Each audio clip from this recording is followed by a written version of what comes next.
Now, we are going to talk about catalyzing Africa's digital future. And with us in the studio is Serikali, the Director of ICT in the State Department for ICT and Digital Economy. John Kiria is our guest. Good morning, John.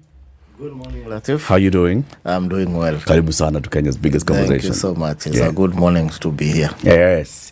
He's here alongside Damien O'Sullivan, who is a Chief Executive at ECDL, ICDL Foundation. Damien, how are you doing? I'm good, thank you. Welcome to the hot seat of the Situation Room. Thank you. You will tell us about the foundation. We asked ourselves, so what does ECDL, ICDL Foundation do? And we'll talk about it shortly.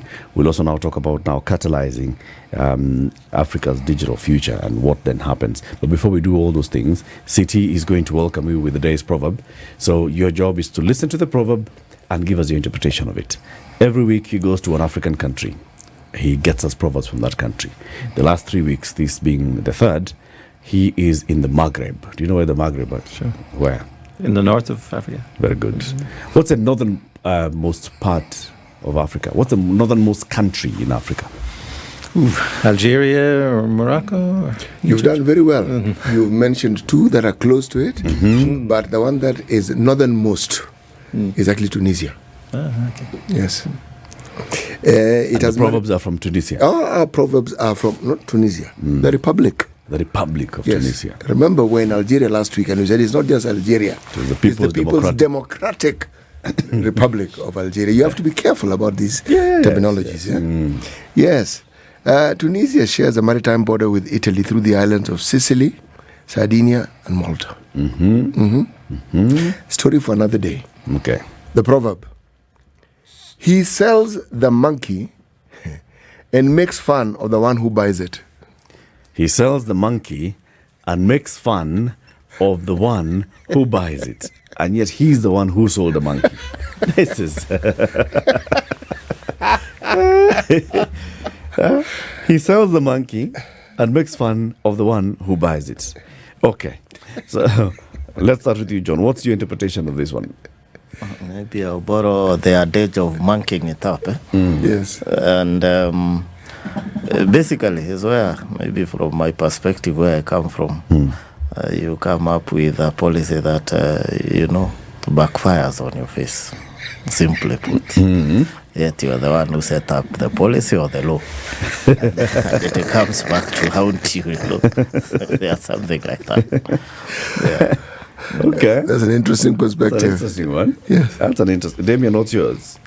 Well, I think it links very well with what you were talking about before about Tala, that there are a lot of offers in the market and really buyer beware.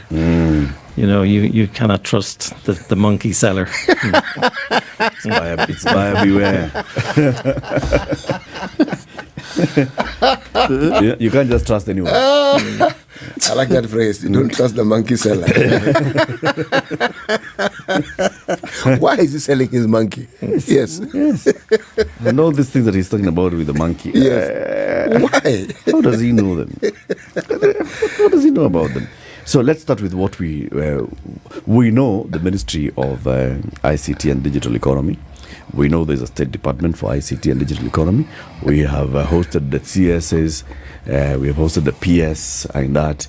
Now we are hosting the Director of ICT. We've also hosted others from this State Department. So we know. Now let's talk about the ECDL, ICDL Foundation. What is it, Damien?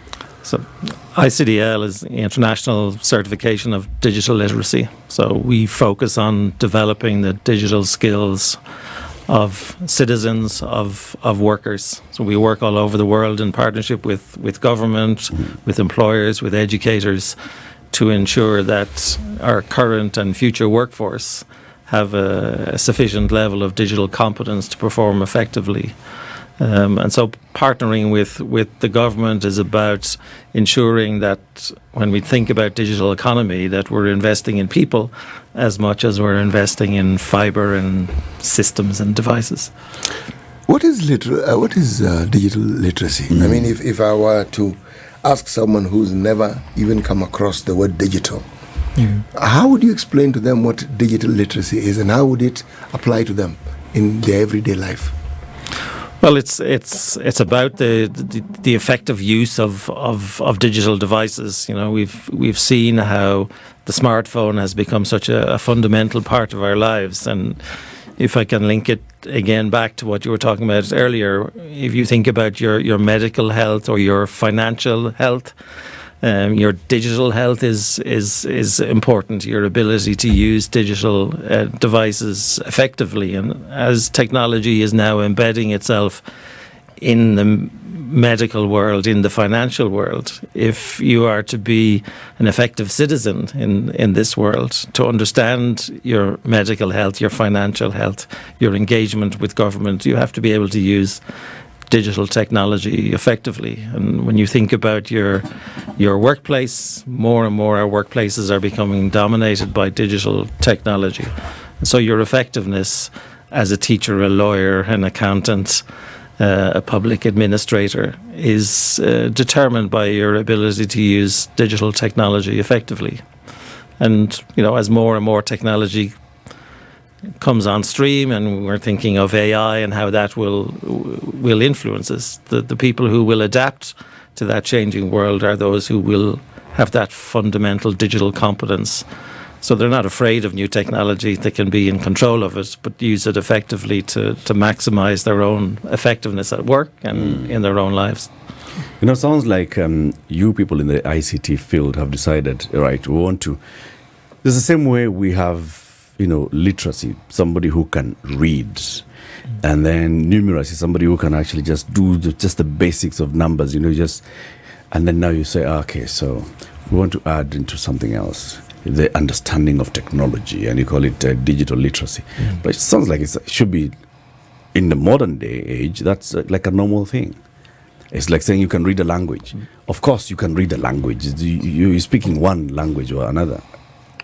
Yeah, I think it should not be like it's automatic. Why do you have to talk about digital literacy? Yeah, it is a fundamental skill, and as critical as literacy and numeracy. But it hasn't been embedded within our education system in the same way. You know, we don't assume that young people will develop literacy and numeracy without teachers, and it's the same with digital. We can give young people a smartphone, but it doesn't mean that they will be effective users of digital technology, and particularly not in the workplace. We can see how they develop very strong YouTube skills or TikTok skills. But when they go into the world of work, employers are frustrated that young people are not coming with strong digital skills. So we can have graduates with a degree in finance, but if they're not very strong users of digital technology, then as a finance professional in this modern world, their academic knowledge is not sufficient anymore. You have to be able to use systems, understand technology, work with providers to adapt to new systems and approaches. The manner in which you have phrased and framed the discussion seems to inform us that we are in a time when it's incumbent upon you to actually have certain skills. That if you hope to live, work, survive in these times, it is in your interest to actually acquire certain skills. And given that this particular century is referred to as the age, we are in not the digital age, we're in the communication age. So that is at the heart of everything that we do. What if I have no wish to join the communication age, and what if I have no wish to be digitalized? What will happen to me? Well, I think you will end up living in a world of darkness. You know, we can't resist the advent of technology and the role of technology. So it would be like living in the darkness and resisting electricity or even in candlelight. Like, this technology is now fundamental. And we were talking outside how the experience of the COVID pandemic has accelerated the adoption of digital technology. And we saw how digital technology enables people to continue to work, continue to learn, but from home. And it has kind of transformed our understanding of what it means to be a participant in a digital economy. So I would be concerned that people who are resistant are not getting sufficient support. I think everybody can be empowered with technology, but some people will need particular support. And when we think about our societies and how our citizenship of the country will depend on digital technology, then we have to bring everybody with us. We have to ensure that those in remote places have access to technology, that those who are less educated are being supported to develop their own competence in the use of technology. It can't be just for an elite or for the most educated. It has to be for everybody. You see, my point revolves around one thing. You see, resistance is a factor of knowledge or the lack of it. And if one doesn't understand what it is that you are trying to get them involved in, then the natural reaction will be to resist it. It may be passive, it may be aggressive, but they will resist it. So the question here, and John, this is to you. When we talk about digital literacy and how it is we want to ensure that it's all inclusive, how do we go about this? Yeah, thank you for that question. Because in fact, where we are at now, we are moving from just the component of digital literacy now to digital skilling. Because you are very right when you raise the issue of literacy. Because, of course, one of our pre-independence or independence focus was to defeat illiteracy. So when you actually use the word literacy, now people wonder, I thought Kenya is even above 80% literate. So we are actually now migrating from the aspect of just talking of being digital literate to actually now digital skilling, because definitely each of us at different levels, we have some digital skill. Whether you are using your smartphone, you are reading your emails, you are on WhatsApp, everybody now knows how to use one app or the other. Whether it's even M-Pesa, just M-Pesa. That's a digital skill. So it is just the level now of skilling and actually how you can convert that skill to add value to your life in terms of now economic benefit, in terms of how you change your life. And definitely, human beings are wired to adopt something when it has a positive impact on their lives. So you don't need to force them. You only need now to show the benefit and the impact that they will get from having a given skill, for example. So if a given skill is able to give me a job, and out here there are no employers advertising, but if I have that skill, I will be able to feed myself, feed my family, pay my bills. Then you don't need to force me to actually adopt or look even to have that skill. And that's the reality we want to shape. That's the mentality we want to shape. That's the understanding we want to shape. And we appreciate COVID. The positive impact of COVID, one of it is it short-circuited the adoption of technology in our daily routine. We can now order our meals from the house. Jumia is all over. You have seen young fellows on bikes. You just order, they deliver.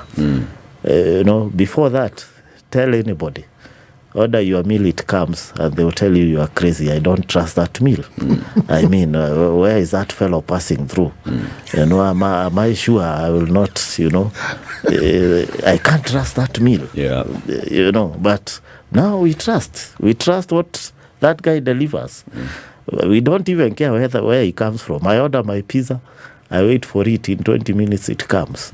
No, I don't start asking that fellow questions. Which route did you use? I take it up and go to my table to dine, So that is the change that actually we want to trigger, the focus, the benefits.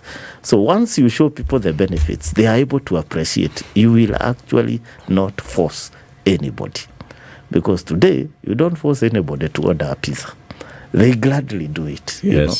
You don't force anybody to, they need some mshwari or, Tala here. They don't start asking, do I trust Tala with, my pertinent information? They don't think twice. They sign up. They sign up and, request Tala for something and Tala delivers. So you don't need to change them to have that mindset. You only need to show them the benefits that they derive from John, having that skill. So it's happening organically, right? Because it's necessity becoming the mother of invention and all, right? So because of things that are happening, you just find yourself. You'll go onto social media and you'll find all those clips of young people talking about how they're teaching their parents how to use their new smartphone, how they're teaching their grandparents how to use the smartphones. The grandparent at some point is wondering, so you told me to pay for Wi-Fi in the house, so I've paid for this thing. Why am I not accessing internet when I'm outside the house?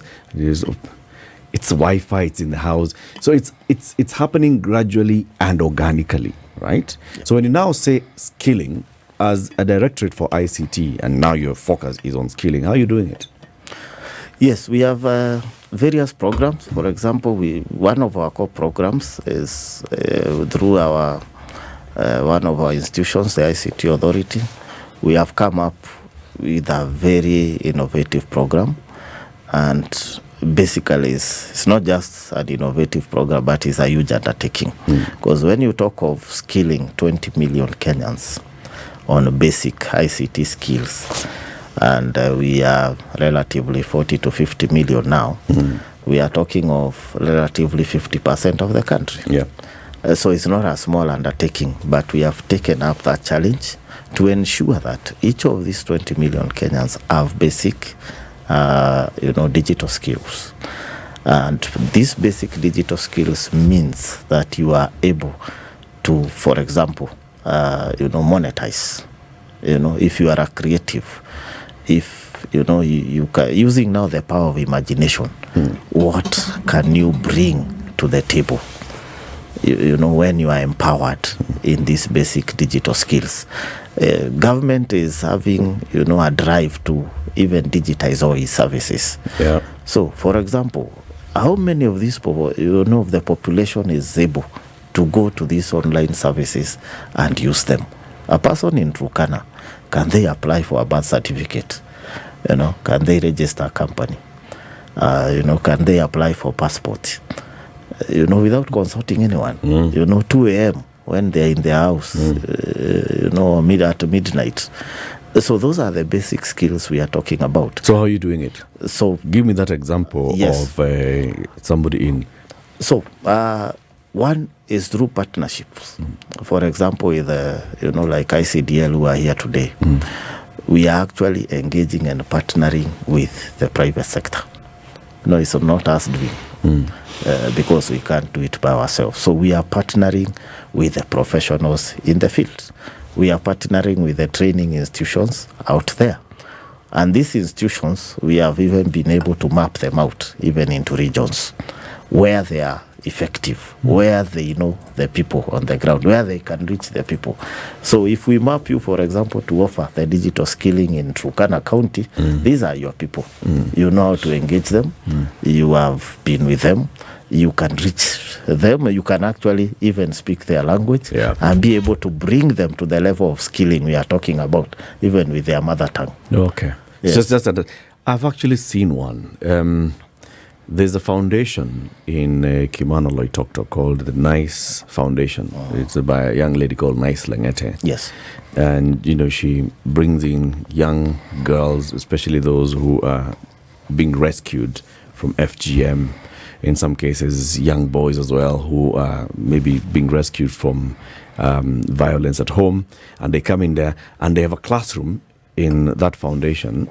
They have a classroom where they call it digital skilling. And I think they told me that they're working with the ICT ministry. Yes. So those are the kind of things. Those are the kind of. So that classroom with the computers there and these young kids, and also actually not just the children, but also people from the neighborhood coming there into the Nice Foundation, and they're getting the training. That is the skilling we're talking about. That's the skilling we are talking about. Okay. On the other part, we are also coming up with the digital apps in every ward. so from the ward level. Because we cannot talk of reaching people when we are not reachable. So we also have to go down to that level where they can reach us. They don't need to look for us. So we are setting up digital hubs at the ward level. So also from these digital hubs, there will also be training centers. So especially, anybody going to that hub, we'll find a trainer there. Of course, in partnership with our various partners, we'll be able to offer training at those hubs. And these hubs are basically looking at how to convert these skills and monetize them. Bring your ideas, work from there. In fact, it's a working station. Okay. You come there, we are also setting a part with the equipment, with everything. So once you are skilled, sit down at whatever, come for your 1 hour, 2 hours, you find a remote job, and you deliver, earn your $100 and go home. I see. That is it. Let's take a break. When we come back, we'll talk about the ICDL Africa and the forum that's happening in coming days. ICDL Africa Annual Forum 2024. The CEO of the ECDL ICDL Foundation, Damien O'Sullivan, is our guest, alongside John Kiria, who is the Director of ICT in the State Department for ICT, the Ministry of ICT and Digital Economy. Hey, see, you have to say it in full. You have to say it in full. Of the Republic of Kenya. Yes, and that's why we have been added the digital economy component, because we want to change the narrative. Okay. So, Damien, ECDL, ICDL, you have focused, of course, on making sure that there is increased digital literacy. Now, as the Director of ICT, saying digital skilling across the country. So what do you do? How do you do it? So our role is to provide a common standard. So we work with all of the actors in this space, so that when we think about the digital hubs and all the various training partners, instead of there being multiple interpretations of digital skilling, they're using ICDL as a common standard, as a certification to ensure that the young people achieve an internationally recognized qualification. So ICDL is adopted by universities, by high schools, by corporate training providers, and providing that common language so that a worker can demonstrate to an employer that they have digital skills to a recognized high quality standard. Sorry, let me just cut you short. Did this transform itself? Because I remember in the early 2000s, when we still were doing computer packages in the 90s and 2000s, there was something called International Computer Driving License. It's the very one. Is the one? It's the very one. Okay, so what's it called now? The International Certification of Digital Literacy. So the digital literacy is the driving license. Because it used to be the International Computing Driving License. It's the same. Okay. Continue. So you now come up with a standard that is acceptable, that is universal, and then also the certification that is recognized not just locally but globally. If an example would be in Rwanda, we work with the government there. They have adopted ICDL as the standard for all government employees. So they're requiring all of the civil servants to be ICDL certified over the next few years. Any new entrants to the civil service must have ICDL. And most recently decided that all graduates of university in Rwanda must have ICDL. So they're linking digital skilling with all aspects of education, whichever faculty or profession you're aiming for. They see digital skilling as fundamental. Okay. So how do you then work with our local curriculum development? For example, now we have KICD, right? Do you work with KICD to develop this curriculum that then best suits the Kenyan market? Do you engage more with the ministry? So there's a ministry, of course, of ICT, and then there's a ministry of industrialization trade that is also dealing with the marketplace. How do you interlink with all this so that the standard that you're coming up with in the curriculum is acceptable and working for Kenya? So our standard is widely adopted. It's an international standard, and it can be localized to meet local needs. So we work with all stakeholders, all aspects of government. So we're working with the Ministry of ICT. ICDL has already been approved by the Kenya National Qualifications Body, by the TVET Authority. So it's recognized as an international qualification, but recognised as meeting the needs of the Kenya education market. So the universities, the colleges, the schools that want to use ICDL know that it's already quality approved by the Kenyan authorities, as well as being an internationally recognised qualification. So you set the exams? Yeah, we set the exams. We empower each institution to deliver the training, to prepare the students to sit our exams. But we set the exams, and we have online technology that's used to deliver and mark the exams automatically. And you set your fee? We set the fee. Yeah. Oh, okay. Yeah. Does our government come in to make sure that you're not overcharging us? Sure, it's all very very transparent. Most of the cost is actually a local cost of delivering the training. The certification fee is the smallest part, but it is regulated and so widely adopted. And because we're not a technology company, we're a non-profit education organisation, then our motivation is to make ICDL available to all partners. When one has that certification, what does it afford you? And which jurisdictions does it afford you? Like, say, on this continent, say, outside this continent? Where is it recognizable so that when I say this is the certification I have, it immediately affords me, or it opens certain doors?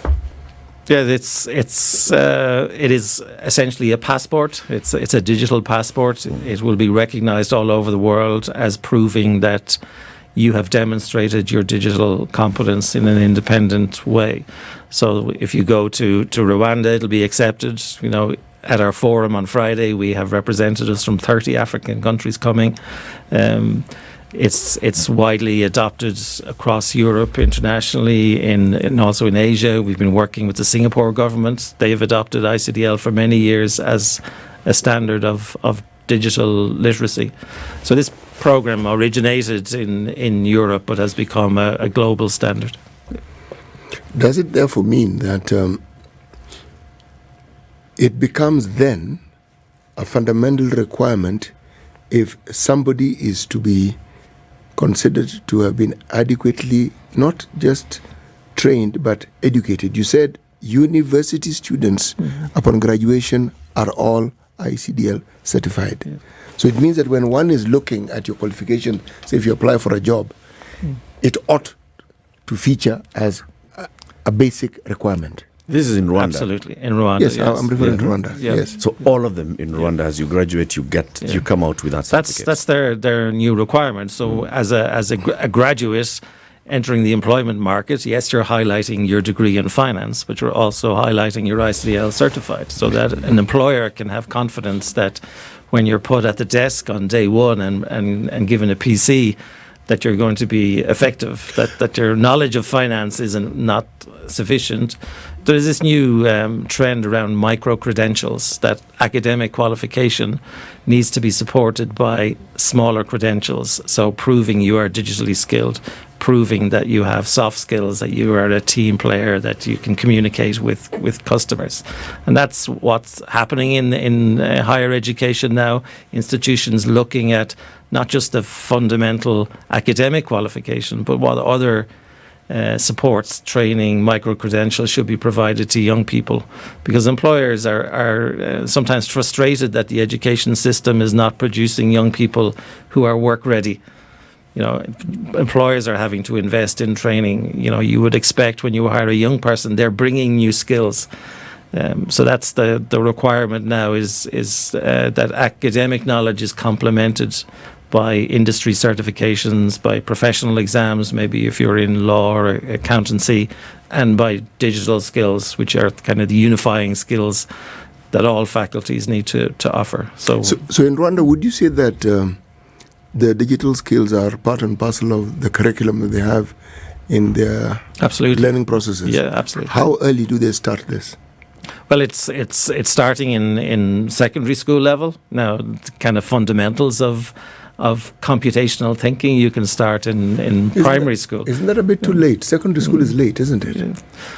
Well, Should you not introduce this when during the formative years of a child's life? Because we are taught in this country English and math. It's a fundamental. You have to study English and you have to study maths.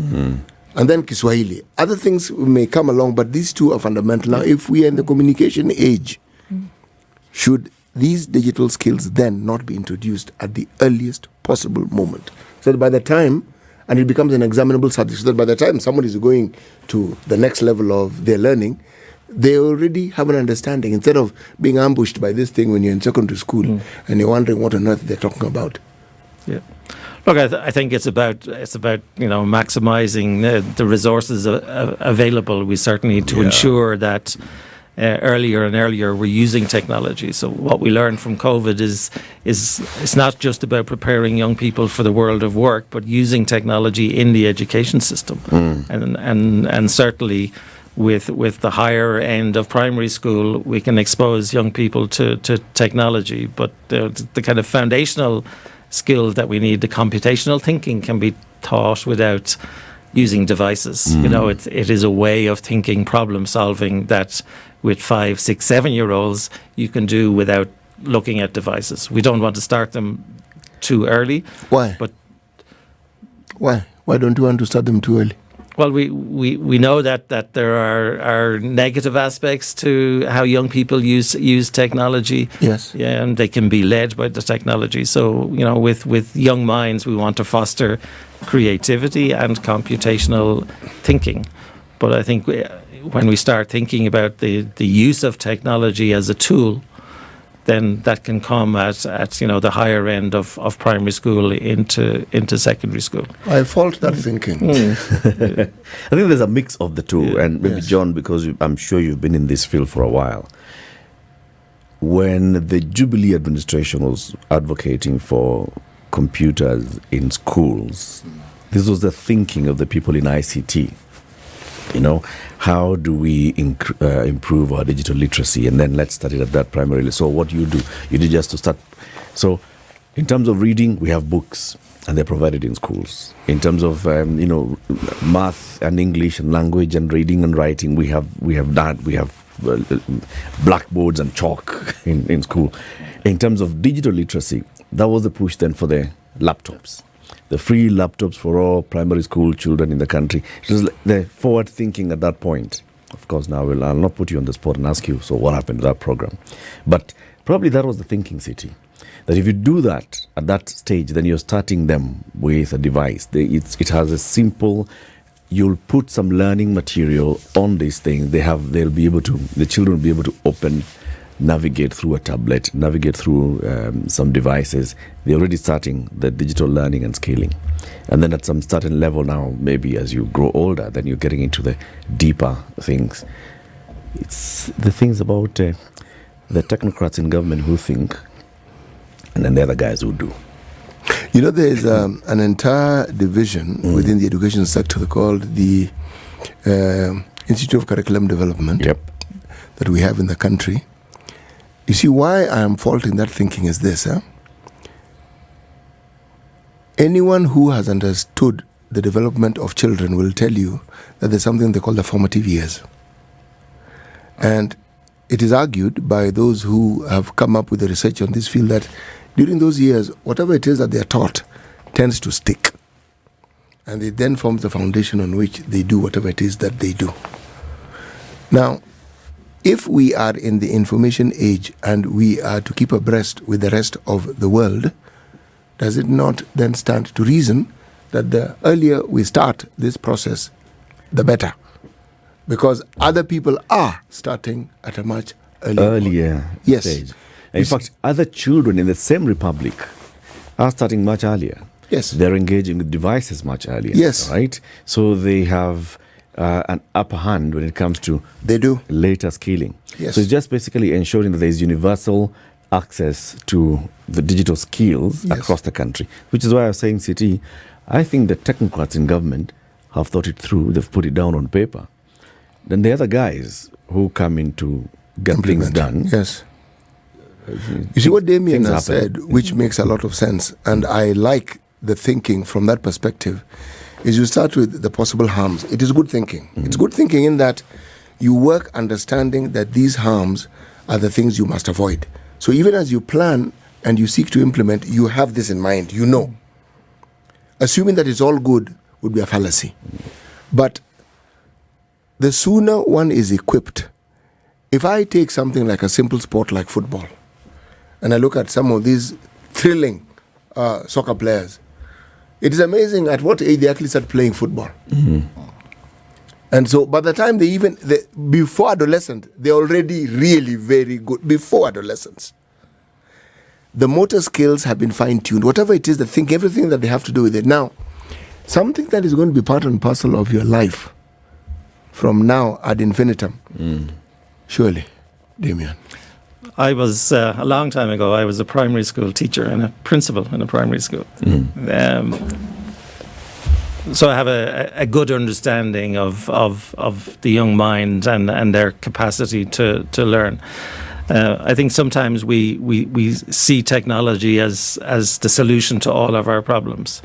Technology is a tool, and certainly in a primary school classroom, the most important device is not a device, it's the teacher. And technology will never replace good teachers. We need to empower our teachers with technology so that they can use it to enhance their teaching and to enhance the learning. The point at which we put a device into the hands of the child really depends on their progress in their education. They need to be quite strong in their literacy, in their numeracy, in their maturity, in their communication skills, before we say, here's a device, a very powerful device. A tablet or a PC shouldn't replace a book. You know, we've seen in other countries where they've put tablets into classrooms and replaced books with tablets, and they're now taking them back out again because the engagement with the content is not the same on a device as it is on a book. There's a place for every tool in the classroom. I think when we think about the challenge around the world in our education systems, and in Africa we have such a huge youth population, we shouldn't look at technology as an alternative to having good teachers. It's a set of tools that can enhance our teachers. And it's not a replacement for textbooks. We need to develop our young people, and then still at a relatively young age, you know, at 9, at 10 and beyond, we can say, now we're going to give you a new tool. We know that you can use books. We know that you can use a pen and paper. We know that you can perform mathematical calculations manually. Now we're going to give you a device and education. So, and it is just that. It's a set of devices. Yeah. I concede. It's like introducing a calculator. At what stage do you introduce a calculator? Yes. I concede because my thinking is influenced by the fact that I myself was a secondary school teacher and also a headmaster.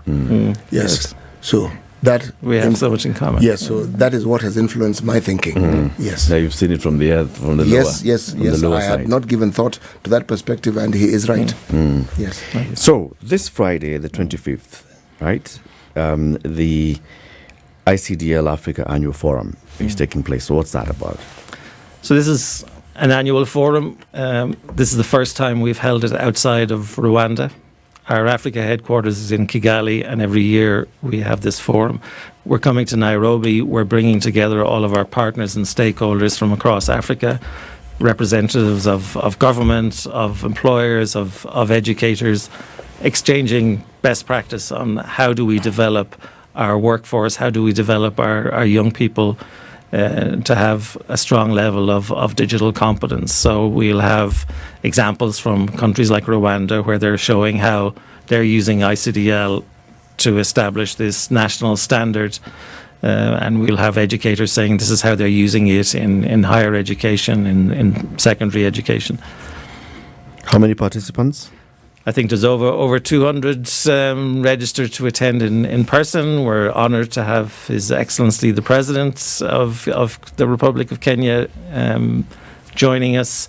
We'll have representatives of various ministries, but it is about exchanging best practice, what's working across Africa to develop a digital economy that's based on people. Okay.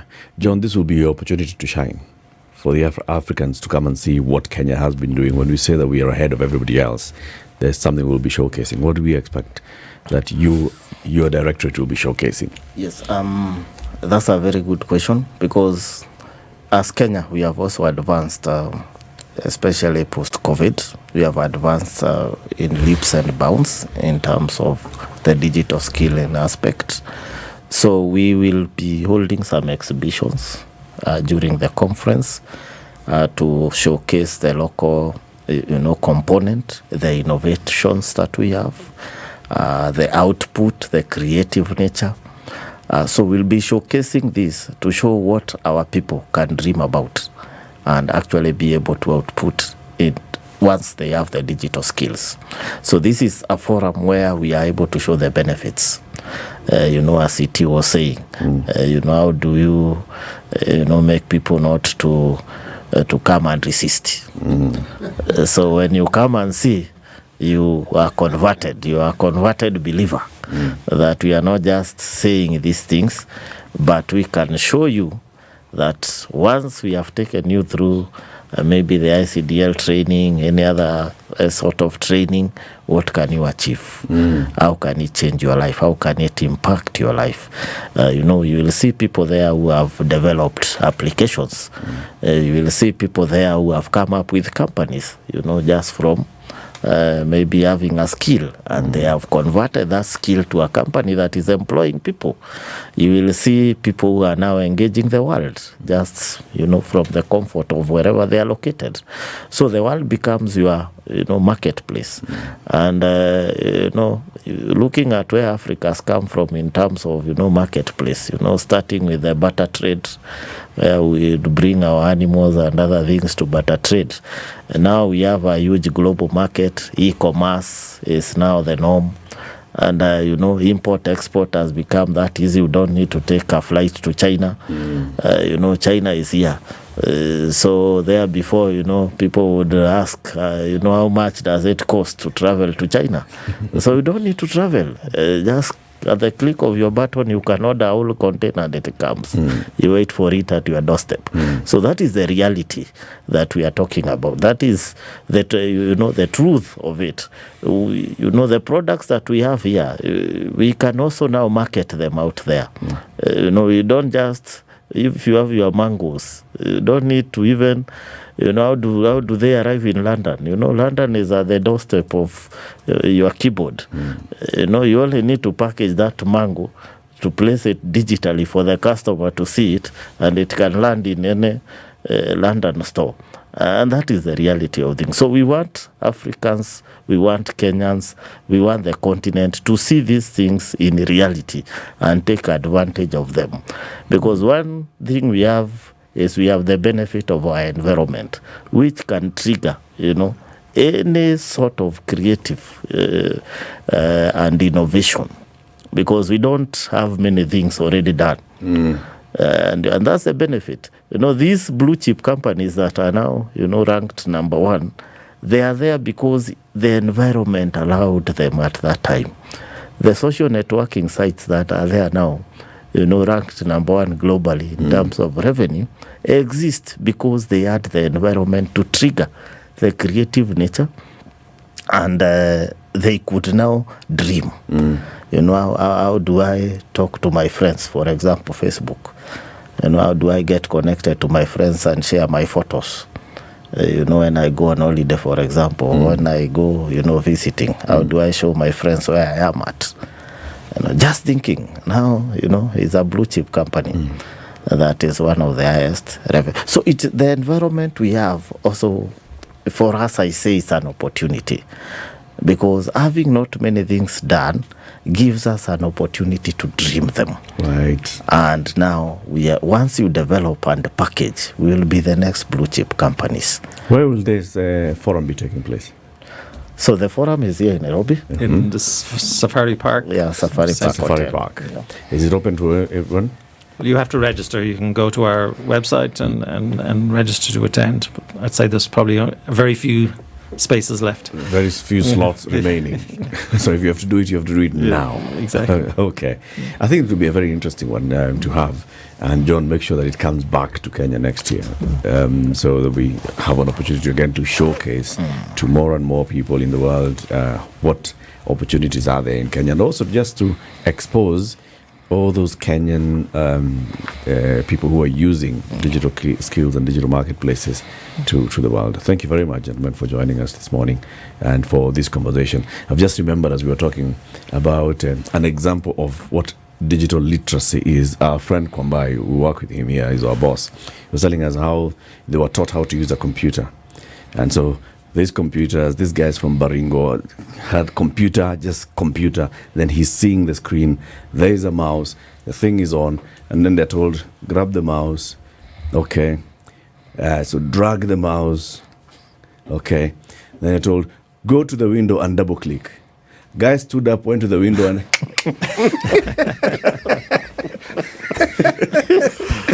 and that was it. Okay. Thank you very much, Damien Sullivan and John, for joining us. This is the Situation Room, the only way to start your day.